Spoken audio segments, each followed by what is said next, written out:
Hi, this is Adam Tarr with Realty One Group, and today is Monday, April 17th, 2017. Um, just wanted to talk about pricing, um, pricing your home properly. This past weekend, I did another open house, and it was for another agent as well.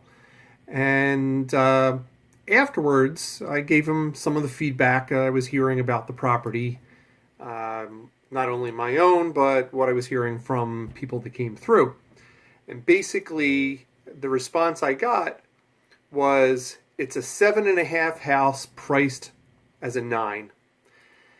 And that's often a problem that we as agents have to deal with. Because we understand that there's an emotional connection to a home.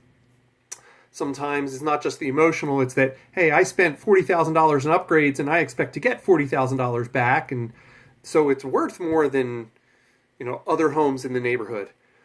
But if you spent $40,000 10 years ago, some of that stuff is dated already. This particular home happened to be built in the 1970s.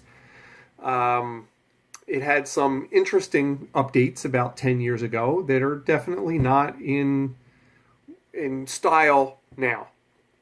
So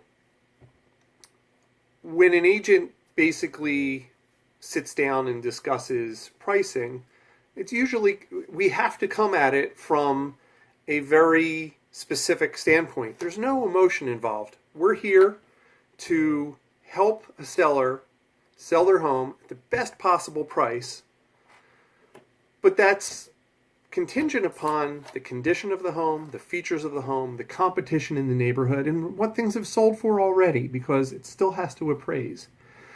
So keep in mind that we're coming in with a professional eye and saying, here's what has been going on in the neighborhood and in the overall area. Here are the market conditions.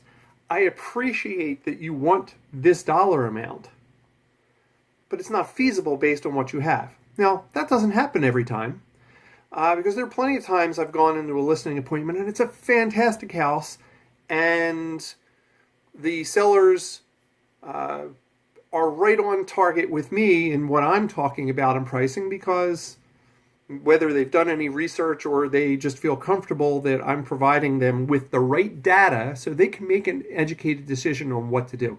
And that's really what it boils down to. When I go in to a listing appointment, I don't pull these figures out of a hat or anywhere else. I'm looking at data, and I'm looking at the house. And where does it fall on the scale? Is it better than average? Is it just average? Is it worse than average? Where is it and why?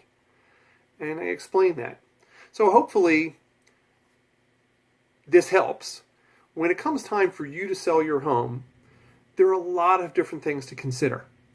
And the best thing is to seek the advice of somebody who does it on a regular basis.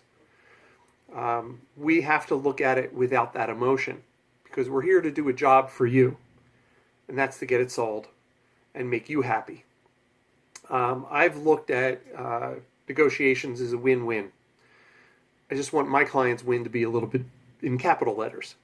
But you have to make all parties happy. If a buyer isn't happy with what they're getting, they're not going to buy it. Plain and simple. So anyway, that's enough for that. Just want to let you know, if you would like me to cover any specific real estate topic, I'd love to hear from you. Let me know what you would like to hear about, questions that you have. I just sent out some information to a Canadian owner who's looking to sell next year concerning tax consequences, things like that. So if you'd like that addressed, I've done that before in videos. Anything related to lending, if I don't have an answer, I'll get a lender to get you an answer.